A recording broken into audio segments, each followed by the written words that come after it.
Every type of bridge offers an economically optimal range of spans. For an arch bridge, this optimal range of spans is between 60 and 300 meters. A suspension bridge is efficient for spans between 300 and 1500 meters.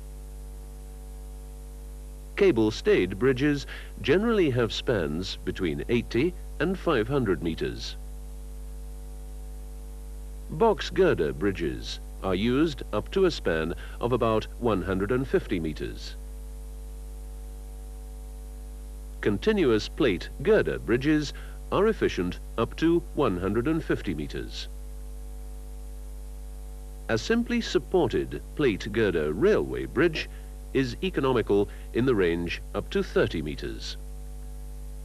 Distinction must be made between a deck girder bridge and a through girder bridge. Three deck types are common: the open deck steel grid, the orthotropic deck, and the composite deck construction. The plate girder bridge is the structure considered in this program.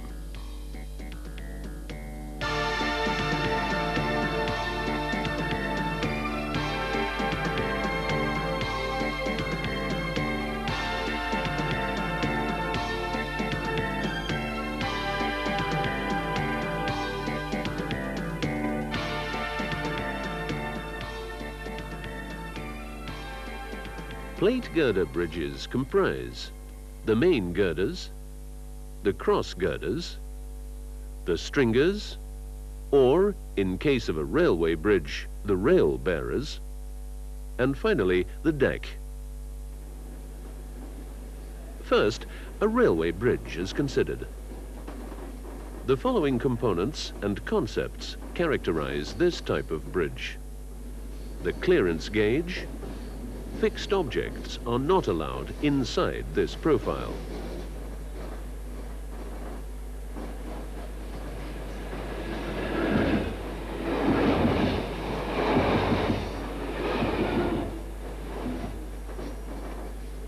The check rail, a beam parallel to the rails, serving as a guide for the train in case of derailment and protecting the load-carrying structural elements against severe damage. The inspection path, the floor between main girder and rails, permitting the inspection of the track and the bridge. And the footway and cycle track, situated outside the main girder, making it possible to cross the bridge without interference with the railway traffic. Components of a highway bridge are the crash barrier, the marginal strip, two lanes, the hard shoulder, and an inspection path between crash barrier and parapet. In this case, the clearance gauge is of minor importance as there is no upper bound.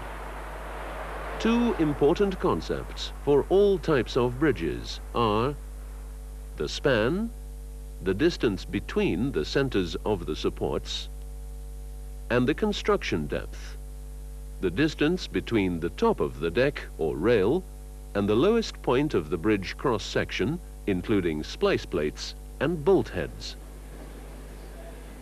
The essential function of a bridge is to transmit the various loadings to the supports. A vertical concentrated load on the deck is supposed to be transmitted to the stringers and from there to the cross girders, the main girders, and finally to the supports.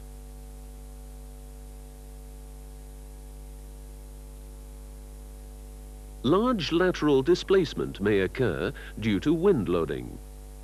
Here, the main girders are loaded by bending along their weak axis. Lateral rigidity of the bridge is not adequately guaranteed. This rigidity can be achieved by means of a bracing system. Diagonals are inserted between cross girders and main girders to constitute a rigid truss. Here, the stringers are omitted for reasons of clarity. The equally distributed wind loading is replaced by an equivalent set of concentrated loads acting on the joints of the wind bracing. These forces can now be transmitted to the supports. The wind bracing can best be observed in a railway bridge. The effect of wind loading can be rather dramatic. In this particular situation, even leading to destruction.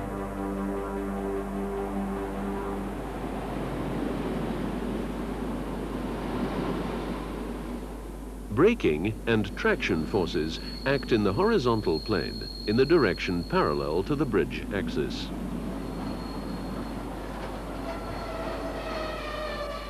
This causes bending moments with respect to the weak axis in the cross girders. As the cross girder to main girder connection may be considered to be a hinge, large deflections might occur if not prevented by bracing. If this bracing is used, it must be situated in the middle of the bridge. The bracing and traction forces are transmitted to the stringers, the rigid truss, the main girders, and then to the supports. A wheel may exert transverse forces on a rail and rail bearer. These horizontal forces cause bending of the rail bearer with respect to the weak axis. Again, a bracing is applied to protect the rail bearer against too much deflection. This bracing lends horizontal stiffness to the rail bearers. Moreover, it fixes the distance between the rails. The bracing for braking and traction forces is located at the same level, preferably situated as near to the rail as possible. The horizontal forces are transmitted to the cross girders and via the wind bracing to the supports. In a composite steel and concrete highway bridge,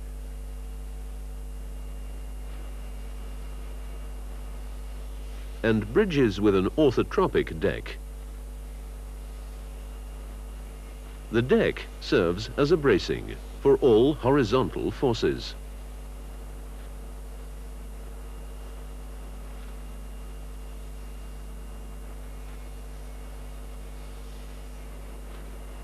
In a composite structure, formwork is needed during erection.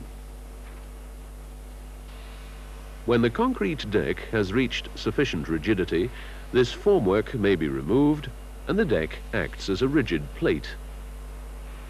The lateral forces are mainly transmitted to the end cross girders and then to the supports. Each color in this computer picture represents a certain interval of shear stress due to horizontal wind loading. It shows that the stress distribution at the end cross girder can approximately be represented by a straight line. An important concept is the U-frame stiffness, in particular at the supports of a deck girder bridge. Due to the horizontal wind loading, the lower part of the web may suffer large deflections. Vertical forces at the support, which cause compression in the web, might lead to instability. By inserting brackets, horizontal forces can be transmitted to the supports, avoiding large deflections. They also distribute the reaction forces into the web. Instability is thus avoided. Also, in a random cross-section, stiffness problems may arise. Stiffeners between cross girder and main girder guarantee rigidity. They limit the displacements and vibrations due to wind and live loads, and damage caused by collisions. The bending moment in the main girder caused by vertical loading introduces compression in the upper flange and might lead to buckling. The end portals, composed of end cross girders, brackets, and the main girder are usually constructed with extra stiffness so as to fix the upper flange. Without intermediate U-frame stiffeners, the buckling length would be equal to the span of the bridge, resulting in very low ultimate stresses.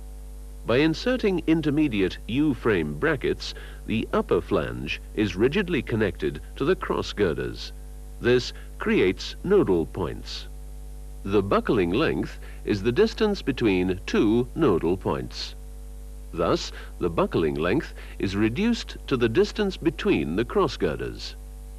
A panel of the main girder is limited by the upper and lower flange of the main girder and two cross girders. A test on such a panel in pure bending. Buckling of the web in the central panel occurs including local flange buckling in the final stage.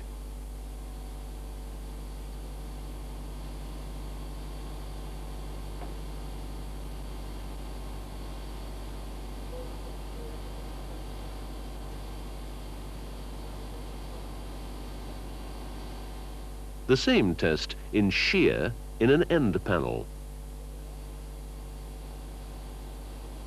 Solutions of the plate buckling problem are available for simple, though important, geometrical situations.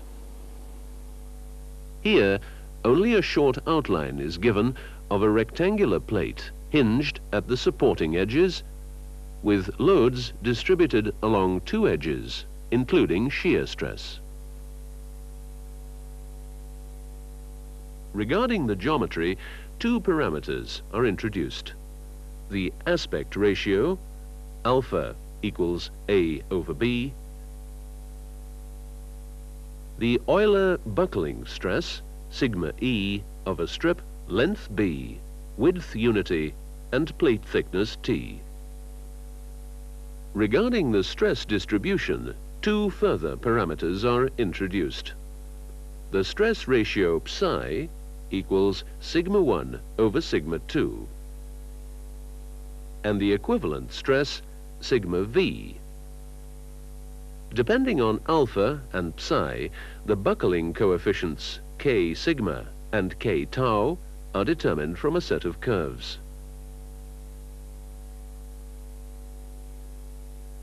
We now find two parameters, sigma x and tau x. Depending on the parameters determined previously, an interaction formula gives the equivalent buckling stress, sigma IV.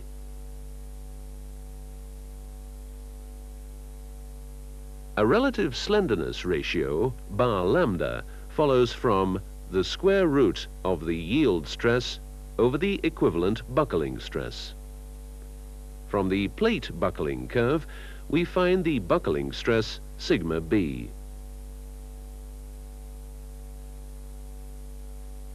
By a factor C ranging between 1.33 and 1.70, a correction on the safety factor is introduced. C equals 1.33 belongs to the extreme situation of plate buckling due to pure bending. C equals 1.70 belongs to the other extreme situation in which plate buckling is very much comparable with buckling of a bar. Reality lies between these two extremes. The final condition is now C multiplied by sigma V is smaller than or equal to sigma B. If B over T, flange width over flange thickness, is large, the flange buckles locally. However, such a flange offers great resistance to overall buckling. A small B over T ratio encourages overall buckling and reduces the tendency to local buckling. Clearly, these two buckling modes create conflicting requirements. This problem can usually be solved by choosing the optimum B over T ratio.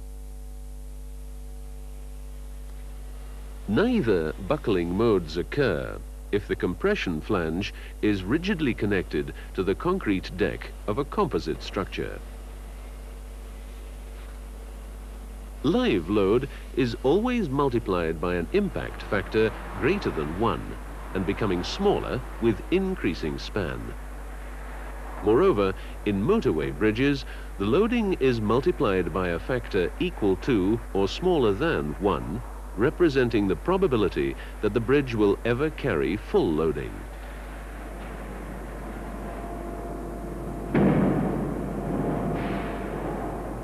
Loads are carried by I-beams, which can be welded or rolled. The rolled sections can be tailor-made.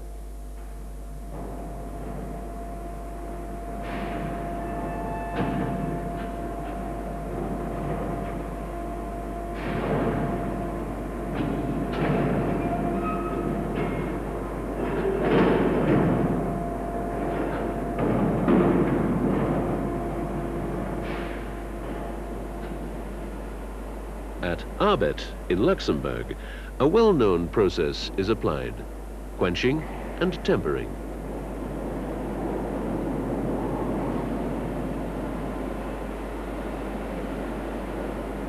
It's here for the first time that this process is applied on a large scale during the rolling of the sections.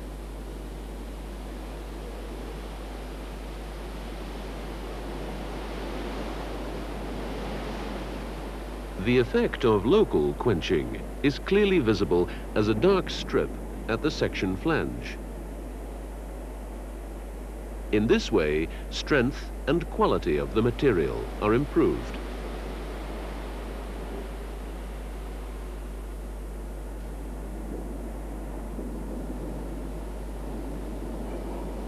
Rolled sections are usual for rail bearers and stringers. Cross girders are sometimes rolled, sometimes welded. The main girder is usually welded.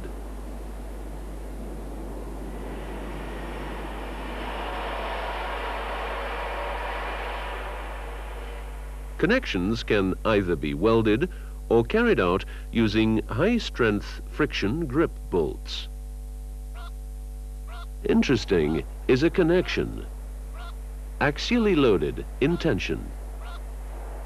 Consider this well-known symmetrical situation. The path followed by the axial forces is mainly through the bolts. Now, a steel strip is placed between the structural components. The contact pressure between the flanges, produced by tightening of the bolts, is concentrated in the strip. The axial force is now transmitted through this connection by reducing the strip contact pressure.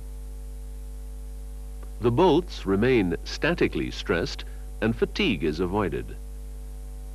If flanges have become curved due to welding, this concept also applies. The contact surface is automatically located in the center of the connection. From a fatigue point of view, a favorable situation. Stringers can be placed on top of the cross girder, or the upper flange of stringer and cross girder may be kept at one level using the continuous beam connection.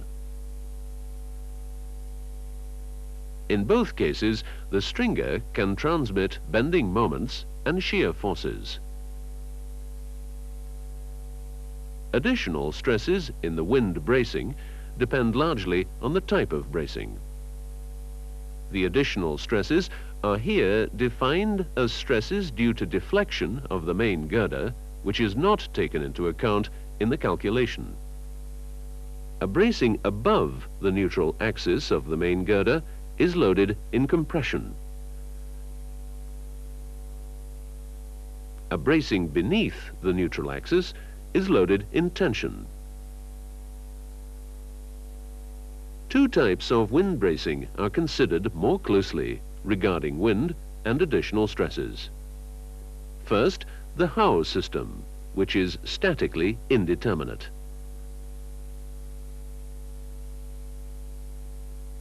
Due to wind loading, in each bay, one member will be loaded in compression. The great slenderness makes this member buckle easily, and a statically determinate system is left. Obviously, it is not allowed to place this bracing in a position above the neutral axis of the main girder unless the members are designed to carry compressive forces. How can these additional forces be calculated? One bay of a bridge is considered. The vertical loading elongates the main girder at the bracing level by D. The wind bracing should follow this deformation completely, as the influence of these components on the total bridge behavior is negligible. The displacement D is compensated by elongation delta of the member of the wind bracing by means of an axial force. A K bracing is a statically determinate truss able to resist forces in both directions. The diagonals are loaded in tension as well as in compression, so the bracing level is of minor importance. The cross girder has to follow the deformations by bending with respect to the weak axis. As an axially loaded member is more rigid than if loaded in bending, the deflection D is completely accounted for by bending of the cross girder. Preferably, deformations should lead to bending moments instead of axial stresses. Only 100 Newton are needed to give an I-section member a displacement of 1 millimeter by bending. That is one full rotation on the dial gauge. 200,000 Newton are needed to elongate the same member 1 millimeter.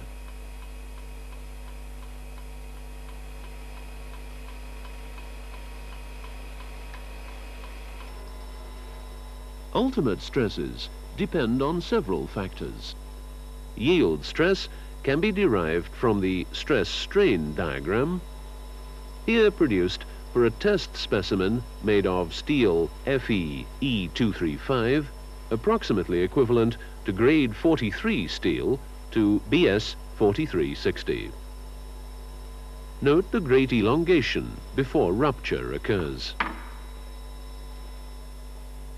In comparison, the stress-strain diagram is also shown for steel Fe E355, approximately equivalent to grade 50 steel to BS 4360.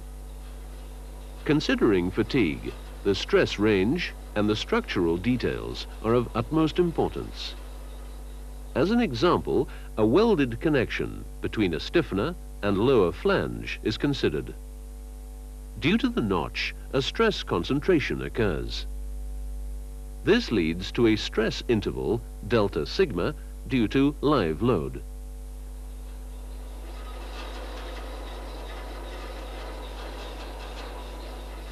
The effect of each local situation is accounted for by the choice of an SN curve. The code indicates the curve to be applied. Consideration of strength, fatigue, and stability results in ultimate stresses. The lowest of the three values is adopted in design. The essentials of this program. The plate girder bridge comprises the main girders,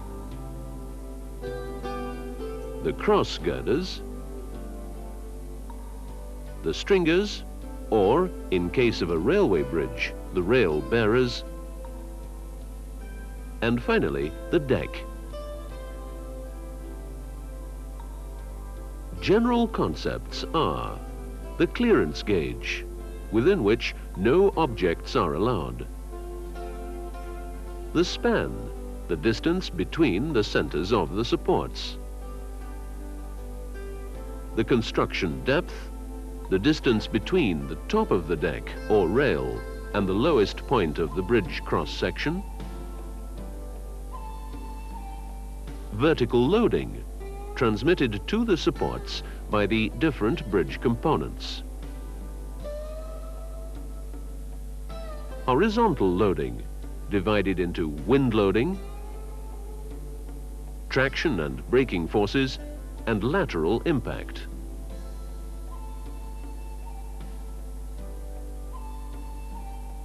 Bracings for wind, traction and braking forces, and lateral forces on the rail bearers.